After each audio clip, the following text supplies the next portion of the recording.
Bonjour à tous, ici Julien Petit. Fan de voitures, bienvenue sur ma chaîne. Restez avec moi, on va aborder notre sujet du jour sans plus tarder.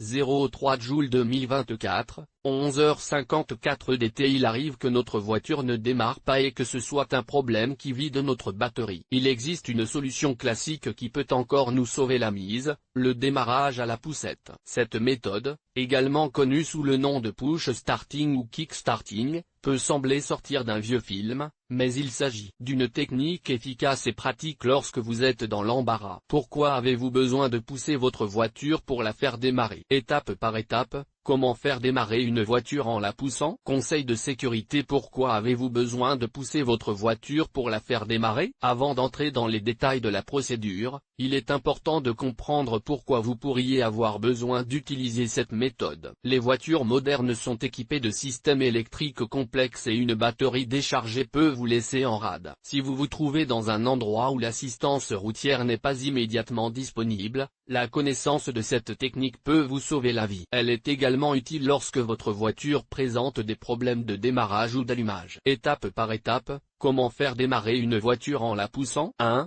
Vous aurez besoin d'au moins une personne pour pousser le véhicule, mais une aide supplémentaire est toujours la bienvenue. Assurez-vous que toutes les personnes impliquées comprennent ce qu'elles s'apprêtent à faire et qu'elles restent en sécurité à tout moment. 2. Si possible, placez la voiture sur une pente descendante. Cela facilitera le processus, car la gravité aidera à prendre l'élan nécessaire. 3. Tournez la clé de contact sans essayer de démarrer le moteur. Cela permettra au système électrique de la voiture de s'activer. 4. Bien que cela puisse sembler contre-intuitif, l'utilisation de la deuxième vitesse au lieu de la première permet un démarrage en douceur et réduit le risque de patinage des roues. 5. La voiture étant au point mort, faites signe à vos assistants de commencer à pousser. Une fois que vous avez pris suffisamment d'élan, environ 8 à l'heure, appuyez sur l'embrayage et passez rapidement la deuxième vitesse. 6.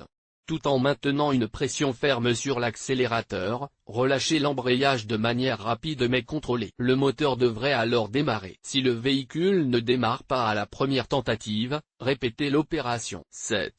Une fois le moteur en marche, veillez à maintenir une vitesse constante pour éviter que le moteur ne cale à nouveau. Pensez à rouler pendant au moins 15 à 20 minutes pour permettre à l'alternateur de recharger la batterie. Conseil de sécurité.